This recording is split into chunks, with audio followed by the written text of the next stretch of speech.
우리는 우리들의 힘만으로, 우리들의 노력만으로 다 안 되잖아요. 그러니까 주님의 은혜가 필요한 거고, 주님의 지혜가 필요한 거고, 주님의 인도하심이 필요한 거고, 주님의 도우심이 필요한 거예요. 왜냐하면 주님의 은혜와 도우심 없이는 우리가 하루도, 단 한순간도 살아갈 수 없는 연약한 존재이기 때문에 그래요. 그런 면에서요, 오늘 볼 말씀은 에스겔서에서 아마 가장 유명한 말씀일 거예요. 마른 뼈의 환상으로 가장 유명한 말씀인데, 저는 이 말씀을 읽을 때마다 참 힘이 돼요. 힘이 되고 제 마음에 다시 소망이 이렇게 생기는 것을 경험을 합니다.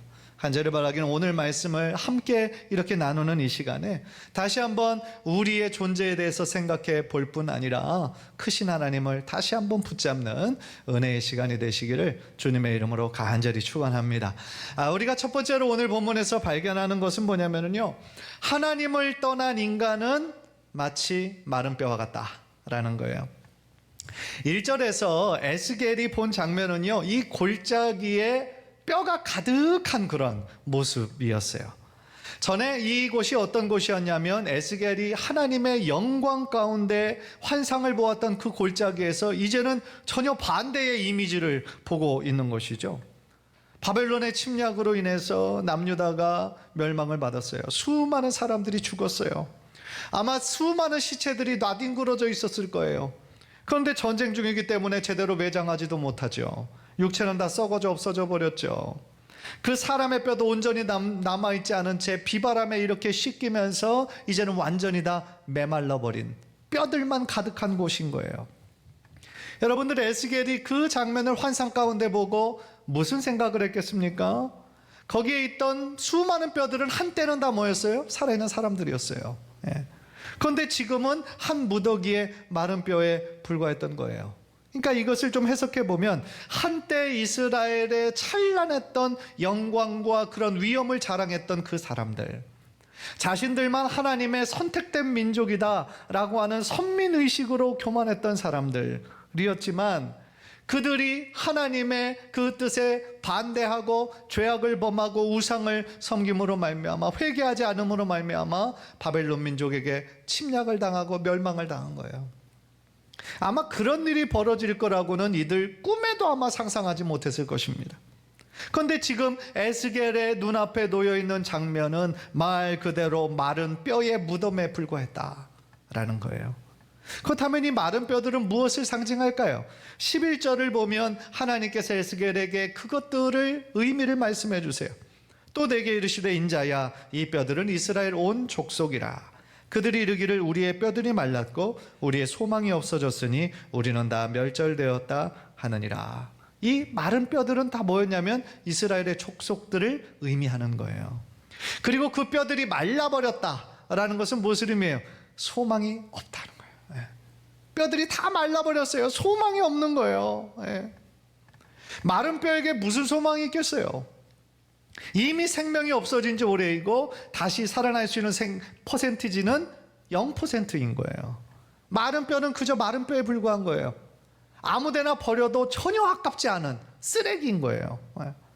이처럼 하나님을 떠났던, 하나님의 명령에 불순종하기를 앞장섰던 이스라엘 백성들의 운명은 지금 바벨론의 포로에서 아무런 소망이 없는 처참한 상태에 있었다라는 거예요.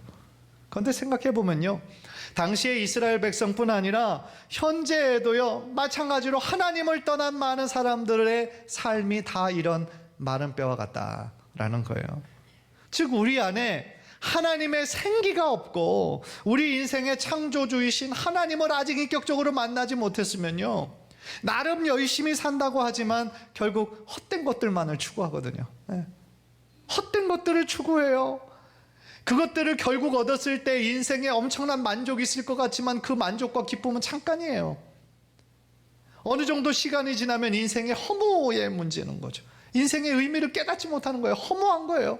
그러니까 다른 걸로 그 허무함을 잃어버리려고 더 술과 마약과 성과 그런 것들로만 더 채우다 보면 점점 더 그의 인생은 망가져가는 것이죠. 사실 겉으로는 살아있는 것 같지만 실상은 죽은 자들. 겉으로는 살아있어요. 그러나 영적인 의미로 보면 영적으로는 다 죽은 자들에 불과한 거예요. 계시록 3장 1절을 보면요, 이런 말씀이 있어요. 사대교회 사자에게 편지하라. 하나님의 7영과 7별을 가지신 이가 이르시되 내가 내 행위를 아노니 네가 살았다 하는 이름은 가졌으나 죽은 자로다. 하나님이 이렇게 말씀하세요. 네가 살아있는 것 같지만 실제로는 죽은 자들이다. 그런데 안타까운 사실은 뭐예요? 이 말씀은 하나님을 전혀 믿지 않는 자들, 세상 사람들에게 하신 말씀이 아니에요. 사대교회에게 하신 말씀이에요. 즉 비록 지금 교회를 다니고 있다라고 해도 자신이 아무리 크리스찬이라고 입으로는 말한다 할지라도 실상의 삶을 보면 하나님과 전혀 관계없는 삶을 살아가고 있다면, 믿음과는 전혀 관계없는 삶을 살아가고 있다면 실상은 죽은 자이다 라고 하나님 말씀하시는 거예요.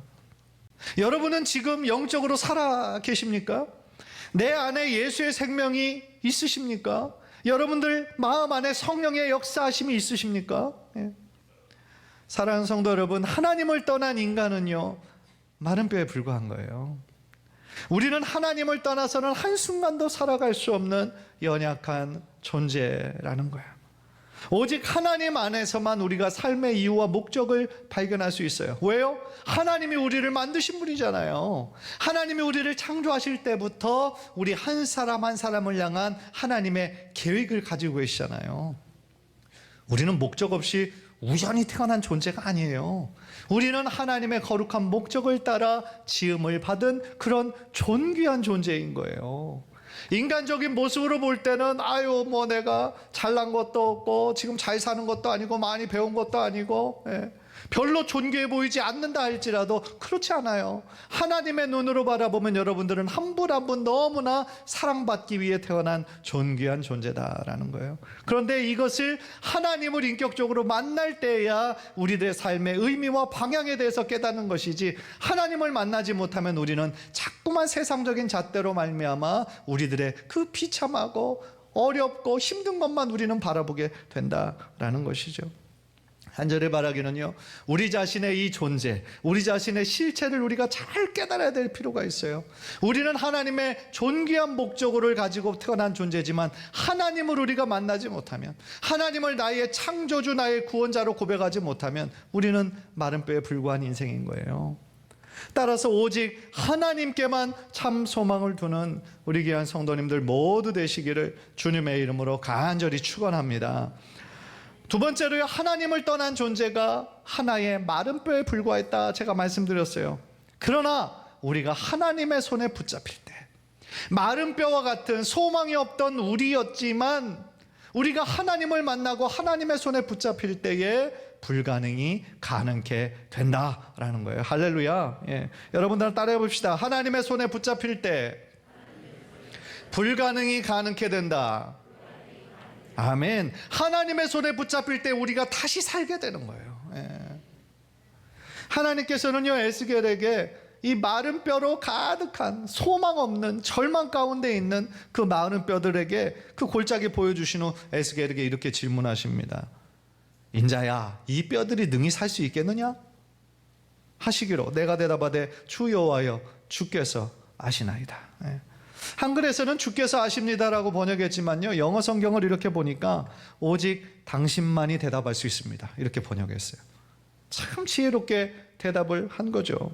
여러분, 만약에 하나님께서 여러분들에게 어떤 뼈들을 보여주신 후에 이 뼈들이 살겠느냐라고 물어보신다면 우리는 뭐라고 대답을 하겠어요?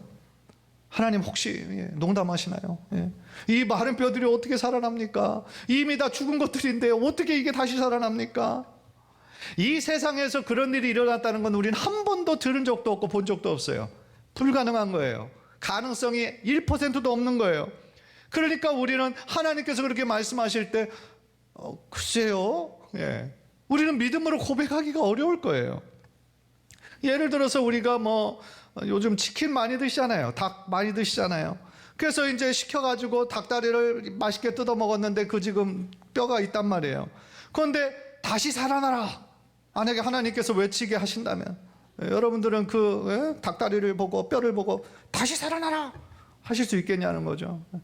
만약에 그거를 했다라고 한다면 주변 사람들이 다 어떻게 생각하겠어요? 굉장히 측은한 눈빛으로 쳐다보겠죠. 이거 몰카예요? 그러겠죠. 그런데 에스겔은요, 하나님을 전적으로 신뢰한 거예요. 말씀하시는 분이 하나님이심을 안 거예요. 그죠? 그러니까 하나님이 어떤 분이시라는 것을 아는 거죠. 하나님은 농담하시는 분이 아니에요. 여러분, 성경 구약 신약에 하나님이 농담하신 적 있으세요? 하나님은 농담하시는 분이 아니세요. 무엇보다 하나님은 어떤 분이세요? 불가능을 가능케 하시는 분이세요. 우리의 인간적인 눈으로 보기에는 불가능해요. 1%의 확률도 없어요. 그러나 하나님의 손에 붙잡히기만 하면 인간의 불가능은 하나님의 가능으로 바뀌는 거예요. 내내 인생을 지고 패배자로 살다가 인생의 후반전에 하나님의 손에 붙잡기만 하면 역전할 수 있는 인생이 될 수 있다고요. 어떻게? 하나님이 우리를 붙잡으시기만 하면. 따라서 인간의 생각으로 볼 때요, 이 마른 뼈들이 살아난다고 헛된 망상이죠. 그런 헛소리가 어디 있어요. 그러나 하나님 펴서 볼 때는 아무것도 아닌 거예요. 그래서 하나님께 중요한 거는요, 이것이 가능하냐 불가능하냐 그게 문제가 아닌 거예요. 하나님께는 진짜 문제는 하나님께서 그 일을 이루실 수 있다고 하는 우리들의 믿음이 있느냐 없느냐, 그 문제인 거죠. 사랑하는 성도 여러분, 여러분은 정말 여러분의 마음속에 우리 하나님이 불가능을 가능케 하시는 전능하신 하나님이라는 사실을 믿으십니까? 눈에 보기에는 지금 절망의 상황이라 할지라도 하나님께서 함께 하시기만 하면 한순간에 그 상황을 뒤집을 수 있는 역전에 능하신 역전의 하나님이라는 사실을 믿으십니까? 믿으십니까? 간절히 바라기는 우리 성도님들 모두가 우리들의 신앙생활 하는 가운데 이 전능하신 하나님을 만나고 그 하나님의 능력을 많이 체험하는 우리 성도님들의 삶이 되시기를 주님의 이름으로 간절히 축원합니다. 과연 하나님의 말씀을 따라 에스겔이 살아나라 선포했을 때요, 정말 불가능해 보였던 일들이 일어납니다. 뼈들이 움직이는 거예요. 그리고 뼈들이 각각 맞추기 시작하는 거예요. 그러면서 힘줄이 생깁니다. 그 위에 가죽이 덮이고 살이 생기는 거예요. 놀라운 장면이죠. 그런데요, 그들이 이제 사람의 모양처럼은 되었으나 지금 뭐가 없어요? 생명이 없어요. 그러니까 사람의 모양인데 다 지금 쓰러져 있어요. 그러니까 시체들인 거죠. 그런데 하나님의 생기가 그 안에 들어갔을 때 그 수많은 시체들이 어떻게 된 거예요? 살아나서 하나님의 큰 군대를 이루게 되었다 라고 말씀을 하시는 거죠. 그렇다면 하나님의 생기는 무엇을 의미할까요? 여기서 그 생기라는 말은 히브리어로 루아흐라는 단어예요. 호흡, 숨결, 바람, 영이라는 뜻이에요. 하나님의 숨결, 하나님의 호흡. 그래서 어떤 구절에서는 이것을 성령, 루아흐라는 단어를 성령이라는 단어로 표현하기도 했어요. 그런데 오늘 구절에서는 성령이라기보다는 생명이라는 단어가 더 맞는 것 같아요. 왜냐하면 하나님께서 그 생명을 불어넣으셨다. 그래서 메마른 뼈, 완전히 죽어있던 그 사람들이 다시 살아나게 되었다는 것은 모든 생명의 주관자 되신 분이 누구시라는 거예요? 하나님이시잖아요. 생명의 근원자 되시고 모든 생명을 주관하시는 분이 하나님이시기 때문에 이 루아흐라는 것은 하나님의 어떤 본질, 하나님의 신적인 본질을 가리키고 있다라는 것이죠. 따라서 하나님의 그 숨이, 하나님의 그 생명이, 권능이 마른 뼈들에게 임하였을 때 그들이 다시 하나님의 큰 군대가 되었어요. 그 얘기는 뭐냐면, 이 환상의 의미는 마치 마른 뼈와 같이 바벨론 포로로 끌려가서 아무런 소망도 없이 살아가던 사람들이에요. 여러분, 포로가 내일이 뭐가 있습니까? 미래가 있습니까? 내일도 똑같은 거예요. 그죠? 아침부터 일어나서 고되게 노동하고 밤에 잠을 자고 또 다음날 똑같은 시간에 일어나서 또 하루 종일 노동하고, 자신들의 자녀들의 인생은 어떨까요? 거기서 태어난 자녀들도 똑같은 거예요. 무슨 미래가 있고 무슨 소망이 있어요? 절망인 거죠. 그러니까 지금 바벨론 포로로 끌려가 있는 사람들은 어떤 절망감에 빠져 있냐면, 하나님이 우리를 버리셨구나. 하나님이 우리를 버리셨구나. 그러니까 예루살렘도 멸망하고 이렇게 수많은 사람들이 바벨론의 포로로 끌려온 거 아니냐. 그렇게 지금 자조 섞인 목소리로 한탄하고 있을 때였죠. 그런데 하나님은요, 그들이 생각할 때 이제 소망이 없고 끝이구나 라고 생각하는 그 순간에 하나님은 임하시는 거예요. 하나님이 찾아가셔서 말씀해 주시는 거예요. 여러분, 12절이에요. 그러므로 너는 대언하여 그들의 이르기를 주 여호와께서 이같이 말씀하시기를 내 백성들아 내가 너희 무덤을 열고 너희로 거기에서 나오게 하고 이스라엘 땅으로 들어가게 하리라. 지금 바벨론 포로로 생활하는 삶은요 마치 무덤과 같아요. 살아있지만 죽은 거예요. 아무런 소망이 없어요. 더 나아질 수 있는 가능성이 없어요. 그런데 하나님께서 지금 뭐라고 말씀하세요? 그들의 무덤을 열고 나오게 하시고 다시 이스라엘 땅으로 돌아오게 해주시겠다. 아마도 포로로 끌려있던 이스라엘 백성들이 가장 듣고 싶었던, 가장 꿈에도 바랬던 그 소원을 지금 하나님께서 선포해 주시는 거예요. 에스겔 선지자를 통하여서. 우리 하나님은 너무나 멋지신 분이시죠. 너무나 좋으신 분이세요. 참 인간이요, 자신의 힘과 능력으로 내가 모든 것을 다 할 수 있고 내가 내 인생의 주인인 것처럼 모든 것들을 다 통제할 수 있다라고 생각할 때가 있잖아요. 성공하고 돈도 많이 벌 때가 있잖아요. 그런데 그때는요 참 신기하게 하나님의 음성이 들리지 않아요. 다른 사람들의 이야기도 들리지 않아요. 그때는 오직 뭐만 보이는 거예요? 성공, 출세, 이것만 보이는 거예요.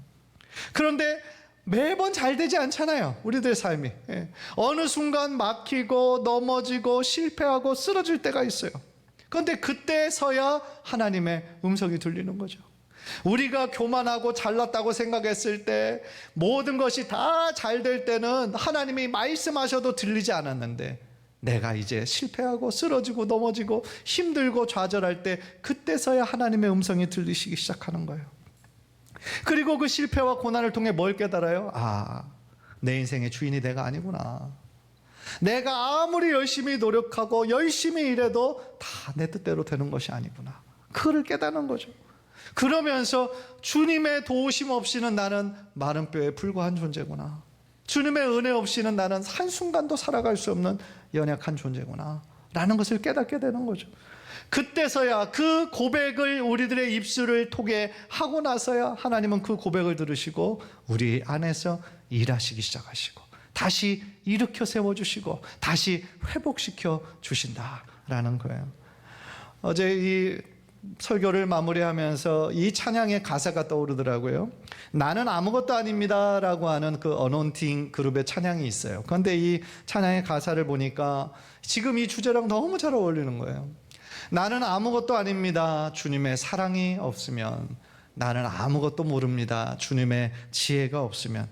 나는 아무것도 못합니다, 주님의 능력이 없으면. 나는 한순간도 못 삽니다, 주님의 생명이 없으면. 이제 내가 사는 것 아니요 그리스도가 내 안에 사시니 오직 그의 생명이 나의 생명이 되고 나의 모든 날도 다 주님의 것입니다. 나는 앞으로 오직 한 분 바라겠습니다. 나의 아버지, 나의 구원, 나의 주님. 이렇게 고백을 하더라고요. 정말 맞는 고백 아닙니까, 여러분? 주님의 사랑이 없으면, 주님의 지혜와 능력이 없으면, 무엇보다도 주님의 생명이 없으면 우리는 아무것도 아닌 거예요. 아무것도 못하는 거예요. 우리는 그저 마른 뼈에 불과하다라는 거예요. 한 절을 바라기는요, 내가 내 삶의 주인인 것처럼 생각했던 게 그게 뭐냐면 자아예요. 내 안에 자아. 너무나 어떤 사람은 그 자아가 강하죠. 그래서 다른 사람들을 전혀 의지하려고도 하지 않고 도움도 받는 것을 자존심 상해하고 자아가 강하신 분들이 있어요. 그런데 참된 신앙생활을 하려면요, 이 자아가 죽어야 돼요. 나를 의지하고 내가 내 인생의 주인으로 모든 것을 할 수 있다고 생각하는 그 교만이 꺾여야 돼요. 그래야 우리가 예수님을 만날 수 있어요. 그래서 내 안에 자아는 죽고 내 안에 예수 그리스도께서 사신다, 나의 삶의 주인은 내가 아니고 예수님이시다 라는 우리들의 고백이 있을 때 하나님께서 여러분들을 만나주시고 여러분들의 삶 가운데 놀라운 일들을 행하실 줄 믿습니다. 한 절을 바라기는 우리들의 평생의 삶을 사는 동안 문득 내 자아가 막 올라오죠. 막 죽은 줄 알았는데, 없어진 줄 알았는데 옛 자아가 여전히 막 어느 순간에 불쑥불쑥 올라오고, 그럴 때마다 기도하면서 하나님, 나의 옛 자아를 죽여주시고 내 안에 주님만 사시기를 원합니다. 오직 주님만 바라고 주님만 더욱더 의지하며 나아가는 우리 성도님들 모두 되시기를 주님의 이름으로 간절히 축원합니다. 마지막으로 하나님께서는요, 이 모든 일들을 통하여 지금 뭘 말씀하시냐? 하나님의 주인 되심을 가르쳐 주시는 거예요. 여러분 6절을 보세요. 6절. 너희 위에 힘줄을 두고 살을 입히고 가죽으로 덮고 너희 속에 생기를 넣으리니 너희가 살아나리라. 또 내가 여호와인 줄 너희가 알리라 하셨다라. 내가 누구냐? 내가 여호와다. 13절 보세요. 내 백성들아, 내가 너희 무덤을 열고 너희로 거기에서 나오게 한즉 너희는 내가 여호와인 줄을 알리라.